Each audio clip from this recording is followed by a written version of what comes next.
nga niyo pala yung day 1 namin sa Taiwan mga kamangyan at talaga namang napakarami agad na nangyari.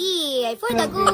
Ay na nga niyo mga kamangyan, pagkarating nga niyo pala namin din sa airport ng Taiwan ay sinalubong agad kami ni na Ma'am Ro. Meron pa silang pabulaklak na para bang will you marry me? Ala hindi. Pero ayun nga, mas napansin ko yung tiyan dyan ni Ma'am na para bang sign na ba to? Ala, super happy ko kasi Pinoy sila mga kamangyan and sila yung nagawa ng itinerary namin. Ay kumain nga nila ako pala muna kami saglit diyan mga kamangyan and wala na kami sinayang na oras kasi dire-diretso na yung pasyal. Salamat. Alam ko na nga niyo pala namin apuntahan ngayon mga kamangyan ay yung Taipei 101. Paakyat pa lang sobrang bilis na mga kamangyan. Nakarating kami ng 89th floor sa loob lang ng 34 seconds. Sobrang ganda dyan ng view mga kamangyan. Sa sobrang taas parang tanaw ko na yung bahay namin. Alay hindi. So kapag nandito ka mga kamangyan, may isip mo talaga na paano kapag lumindol gayaan. Pero ang galing kasi meron sila nitong pangbalan. Pag lumindol daw, hindi man basta-basta magigiba yung building. Kaya nga mga kamangyan, pumunta kami ng night market, kumain-kain kami diyan. And mag-comment kayo kung ano yung gusto nyo na imukbang ko din eh. Ito pala yung hotel namin mga kamangyan. And pagkarating namin dyan talagang deserve ko ng maligo kasi parang nanlalagkit na ako. Ala, dala-dala ko dito mga kamangyan yung beauty white soap ng Yuglubi mga kamangyan. And kahit saan ako mapunta, dala-dala ko yan. Ala, pero ayun nga, ang ganda kasi talaga niyan mga kamangyan. Mag-glow ka, makakatulong yan sa mga pimples, dark spot. Yung isang pouch niya, meron na yung 5 laman. Ingat din pala kayo sa mga fake mga kamangyan kasi sa sobrang ganda nito, ang daming nagay. So yun lang naman yung update mga kamangyan and mag-comment kayo kung ano yung mga gusto ninyong gawin namin din sa Taiwan. For the go!